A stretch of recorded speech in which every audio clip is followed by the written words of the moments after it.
આપનું સ્વાગત છે।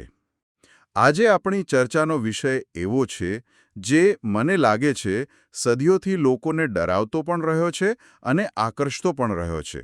ચોક્કસ। આપણે વાત કરી રહ્યા છીએ બાઇબલના પ્રકટીકરણના પુસ્તકમાં આવતા એક રહસ્યમય આંકડા વિશે 666 એટલે કે શ્વાપદનું ચિહ્ન। આપણી પાસે જે સ્ત્રોતો છે તે આ વિષયને માત્ર એક ભવિષ્યવાણી તરીકે નથી જોતા, પણ ઘટનાઓની એક ચોક્કસ સમયરેખા અને કદાચ એક મનોવૈજ્ઞાનિક રમત તરીકે પણ રજૂ કરે છે। બરાબર। તો આપણો આજનો ઉદ્દેશ્ય સ્પષ્ટ છે। આ ચિહ્ન શું છે તેના કરતાં પણ વધારે તે ક્યારે અને શા માટે ફરજિયાત બનશે એની પાછળની આખી પ્રક્રિયાને સમજવી। હા, કારણ કે સ્ત્રોત મુજબ આ કોઈ એક દિવસમાં બનતી ઘટના નથી। બિલકુલ, આ તો એક સુનિયોજિત યોજનાનો એમ કહીએ કે છેલ્લો તબક્કો છે। તો ચાલો આ ગૂંચવણને ઉકેલવાનું શરૂ કરીએ અને સૌથી પહેલા આ વાર્તાના મુખ્ય પાત્રો કોણ છે? આ શ્વાપદ કોણ છે? આ સારો પ્રશ્ન છે, કારણ કે સ્ત્રોતમાં શ્વાપદ શબ્દ કોઈ એક વ્યક્તિ માટે નથી, એ તો એક આખી સિસ્ટમ છે। ઓકે। અને એમાં ઘણા પાત્રો છે। અહીં રસપ્રદ વાત એ છે કે દરેક શ્વાપદને એક ચોક્કસ ભૂમિકા આપવામાં આવી છે, જેમ કે લાલ શ્વાપદ છે। લાલ શ્વાપદ? હા, જેને સ્ત્રોત એક વૈશ્વિક રાજકીય સત્તા તરીકે અથવા તો વિશ્વ શ્વાપદ સરકાર તરીકે ઓળખાવે છે। આ એ માળખું છે જે આખી દુનિયા પર શાસન કરશે। અને બેબીલોનની મહાવેશ્ય વિશે પણ ઘણો ઉલ્લેખ છે। આ નામ ઘણું સાંકેતિક લાગે છે। બિલકુલ। સ્ત્રોત આ પાત્રને વિનાશનો પુત્ર સાથે જોડે છે અને તેનું અર્થઘટન બેબિલોનિયન રોમન પોપશાહી તરીકે કરે છે। અહીં મહાવેશ્યા શબ્દનો ઉપયોગ ધાર્મિક ભ્રષ્ટાચાર અને ઈશ્વરથી વિમુખ થયેલી ધાર્મિક વ્યવસ્થાના પ્રતીક તરીકે થયો છે। એટલે એક એવી ધાર્મિક રાજકીય શક્તિ જે દેખાવમાં પવિત્ર છે, પણ વાસ્તવમાં ભ્રષ્ટ છે। બરાબર। એક મિનિટ, આ થોડું ગૂંચવણભર્યું છે। તો શું આ મહાવેશ્યા, વિનાશનો પુત્ર અને પોપશાહી સ્ત્રોત આ ત્રણેયને એક જ માને છે કે પછી આ અલગ અલગ પાસા છે? તમે બરાબર મુદ્દો પકડ્યો। સ્ત્રોત મુજબ આ એક જ સત્તાના અલગ અલગ પાસા છે। વિનાશનો પુત્ર એ મુખ્ય વ્યક્તિ છે, એક નેતા। ઓકે, એક ઈડ। હા, અને મહાવેશ્યા તેની ભ્રષ્ટ ધાર્મિક વિચારધારાનું પ્રતીક છે। અને જ્યારે પ્રકટીકરણના 13મા અધ્યાયમાં સમુદ્રમાંથી નીકળતા શ્વાપદનો ઉલ્લેખ આવે છે, ત્યારે તે આ બંનેનું મિશ્રણ છે। એટલે કે વિનાશના પુત્ર દ્વારા નિયંત્રિત પેલી વિશ્વ શ્વાપદ સરકાર। સમજાઈ ગયું। તો એક રાજકીય માળખું છે અને એક ધાર્મિક નેતા છે જે તેને ચલાવે છે। પણ મતલબ આ સિસ્ટમને લોકો પર લાગુ કોણ કરશે? એના માટે ત્રીજું પાત્ર છે, પૃથ્વી પરથી આવતો શ્વાપદ, જેને જૂઠો પ્રબોધક પણ કહેવામાં આવે છે। જૂઠો પ્રબોધક? હા, આ પાત્ર વિશ્વભરના ધાર્મિક નેતાઓનું પ્રતિનિધિત્વ કરે છે, જેઓ વિનાશના પુત્ર સાથે ભળી જાય છે। તેનું મુખ્ય કામ શું? તો ચમત્કારો કરીને અને દબાણ કરીને લોકોને શ્વાપદની પૂજા કરવા માટે તૈયાર કરવાનું। એટલે કે એ આટલી સિસ્ટમનો પ્રચાર પ્રસાર મંત્રી છે? એકદમ સાચું। ઠીક છે, તો હવે પાત્રો સ્પષ્ટ છે। એક વૈશ્વિક સરકાર, તેનો ધાર્મિક રાજકીય નેતા અને તેનો પ્રચાર કરનાર। પણ આટલી મોટી સત્તા સ્થાપિત કરવા માટે દુનિયામાં એવી તો કઈ પરિસ્થિતિ ઊભી કરવી પડે કે લોકો આવી સિસ્ટમને સ્વીકારવા તૈયાર થઈ જાય? અને અહીંથી આ વિશ્લેષણનો સૌથી કદાચ ભયાનક ભાગ શરૂ થાય છે। સ્ત્રોત સ્પષ્ટપણે કહે છે કે 666નું ચિહ્ન લાગુ કરતા પહેલા પૃથ્વી પર અકલ્પનીય આપત્તિઓ આવશે। અને આ કોઈ નાની મોટી ઘટનાઓ નથી। ઓકે। એક ચોક્કસ ક્રમ છે। સૌથી પહેલા યુદ્ધ, દુકાળ અને મહામારી। આનાથી પૃથ્વીની 1/4 વસ્તીનો નાશ થશે। 1/4? એટલે આજની વસ્તી પ્રમાણે ગણીએ તો લગભગ 2 અબજ લોકો। આ તો માત્ર શરૂઆત છે। બિલકુલ। આ પછી બીજો તબક્કો આવે છે, જે છે પર્યાવરણીય વિનાશનો। પૃથ્વીના 1/3 કુદરતી સંસાધનો નાશ પામશે। જેમ કે ખેતી, સમુદ્રી જીવો, પીવાનું પાણી અને સૂર્યપ્રકાશ જેવી મૂળભૂત વસ્તુઓ। આનાથી વિશ્વભરમાં ખોરાક અને પાણી માટે સમજો ને હાહાકાર મચી જશે। અને જાણે આટલું ઓછું હોય તેમ સ્ત્રોતમાં 20 કરોડ સૈનિકોની સેનાનો પણ ઉલ્લેખ છે। હા, આ પર્યાવરણીય વિનાશ પછી યુફ્રેટિસ નદી પાસેના 4 દૂતો 20 કરોડ સૈનિકોની સેનાને છૂટી મૂકશે અને આ સેના બાકી બચેલી વસ્તીમાંથી વધુ 1/3 લોકોને મારી નાખશે. આ આંકડા સાંભળીને તો માથું જ કામ કરતું બંધ થઈ જાય. શું સ્ત્રોત આ બધાનો કોઈ કુલ આંકડાકીય અંદાજ આપે છે? હા, સ્ત્રોત એક કાચો અંદાજ રજૂ કરે છે. જો આજના 8 અબજ લોકોને આધાર ગણીએ તો પહેલા તબક્કામાં 2 અબજ ગયા.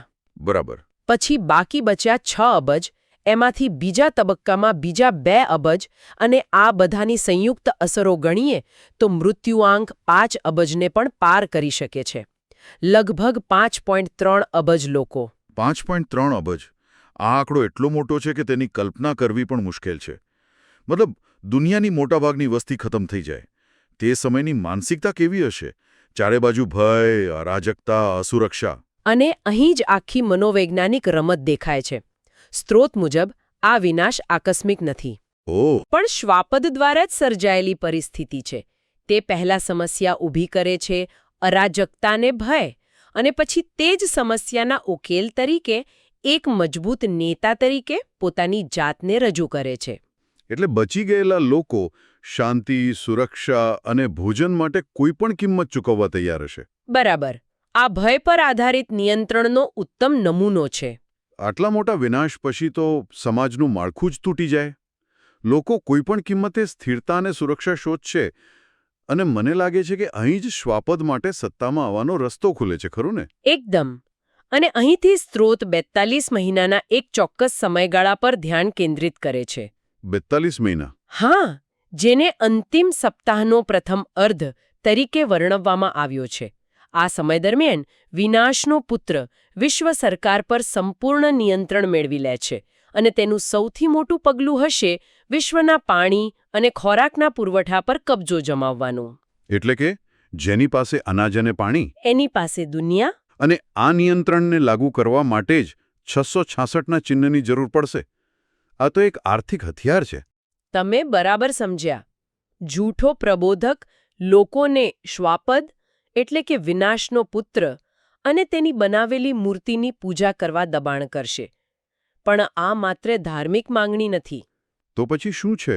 જે લોકો તેની પૂજા સ્વીકારશે તેમને તેમના જમણા હાથ પર અથવા કપાળ પર એક ચિહ્ન મળશે. અને આ ચિહ્ન વિના કોઈ પણ વ્યક્તિ જીવન જરૂરી વસ્તુઓ ખરીદી કે વેચી શકશે નહીં.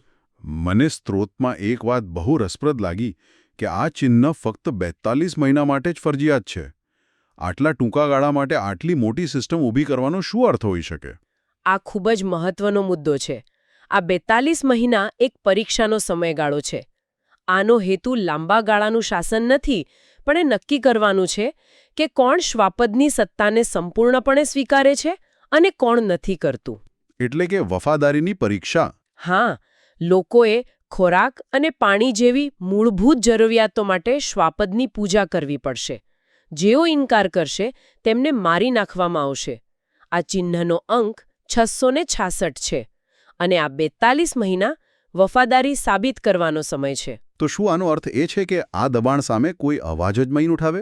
શું બધા લોકો ઝૂકી જશે? ના, અને અહીંથી આ કથામાં સંઘર્ષનો તબક્કો શરૂ થાય છે. જો આપણે આને મોટા ચિત્રમાં જોઈએ તો આ 42 મહિના અત્યંત તણાવપૂર્ણ રહેશે. એક તરફ શાસનનું દમન હશે તો બીજી તરફ પ્રતિકાર પણ થશે. કેવા પ્રકારનો પ્રતિકાર? સ્ત્રોત મુજબ 2 સાક્ષીઓ તરીકે ઓળખાતા પાત્રો જાહેરમાં લોકોને શ્વાપદની પૂજા ન કરવા અને ચિહ્ન ન લેવા માટે ચેતવણી આપશે. તેઓ એક પ્રકારનો આધ્યાત્મિક અને વૈચારિક પ્રતિકાર ઊભો કરશે. તો એક તરફ જૂઠો પ્રબોધક લોકોને શ્વાપદ તરફ વાળી રહ્યો છે અને બીજી બાજુ આ 2 સાક્ષીઓ લોકોને ચેતવી રહ્યા છે. આ તો એક વૈચારિક યુદ્ધ જેવું લાગે છે. પણ શું માત્ર 2 લોકો આટલી મોટી વૈશ્વિક સિસ્ટમ સામે ટકી શકે? સ્ત્રોત મુજબ તેમની પાસે દૈવી શક્તિઓ હશે જેનાથી તેઓ પોતાનું રક્ષણ કરી શકશે. પણ તેમની સાથે બીજું જૂથ પણ છે જેનો ઉલ્લેખ વારંવાર આવે છે. 1,44,000 લોકો. હા, 1,44,000. આ આંકડો પણ ઘણો ચર્ચિત છે. તેમની શું ભૂમિકા છે? શું તેઓ પણ માત્ર ઉપદેશ આપશે? ના, તેમની ભૂમિકા ઘણી અલગ છે. સ્ત્રોત તેમને એક લડાયક શક્તિ તરીકે વર્ણવે છે. લડાયક શક્તિ? હા, તેઓ શ્વાપદની સેનાઓ સામે સીધી લડાઈ લડે છે અને તેમને નષ્ટ કરે છે. તેમનું મુખ્ય કાર્ય એ સંતોનું રક્ષણ કરવાનું છે, જેઓ શ્વાપદની પૂજા કરવાનો અને ચિહ્ન લેવાનો ઇનકાર કરે છે. એટલે આ 42 મહિનાનો સમયગાળો અત્યંત જટિલ છે. બહુ જ.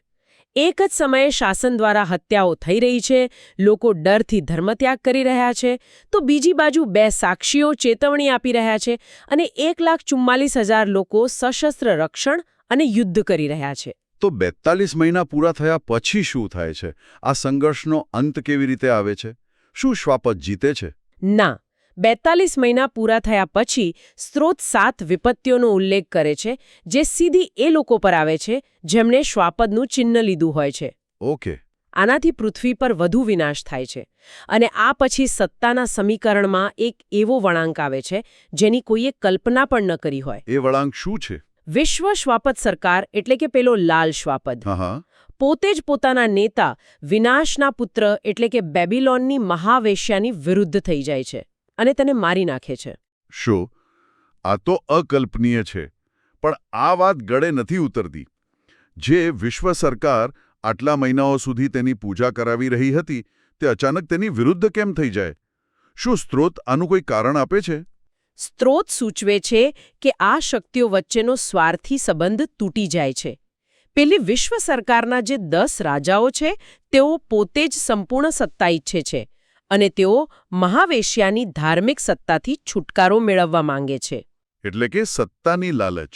હા, તેઓ તેની સંપત્તિ લૂંટી લે છે અને તેને નષ્ટ કરી દે છે. આ દર્શાવે છે કે અનિષ્ટ પર આધારિત ગઠબંધન ક્યારે સ્થિર હોતું નથી. એટલે જેની પૂજા આખી દુનિયા પાસે કરાવવામાં આવી રહી હતી, તે જ તેની પોતાની બનાવેલી સિસ્ટમ દ્વારા નાશ પામે છે. આ તો બહુ મોટો વ્યંગ છે. બરાબર. અને આ ઘટના પછી વિનાશના પુત્રની ફરજિયાત પૂજા અને 666ના ચિહ્નનો અમલ પણ બંધ થઈ જાય છે.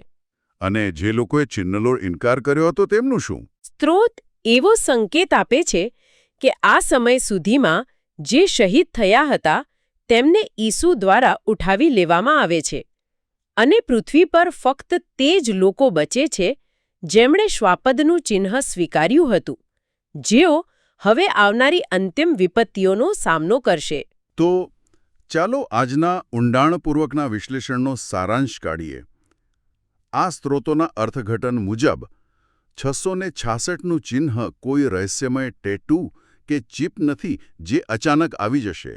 ના, એવું નથી. તે એક આખી પ્રક્રિયાનો અંતિમ પડાવ છે. તેની પૂર્વશરત છે ભયંકર વૈશ્વિક આપત્તિઓ, એક વિશ્વ સરકારનો ઉદય અને એક કરિશ્માઈ નેતા જે ખોરાક અને પાણી પર નિયંત્રણ મેળવી લે. અને સૌથી મહત્વની વાત એ છે કે આ ચિહ્ન સીધું પૂજા સાથે જોડાયેલું છે.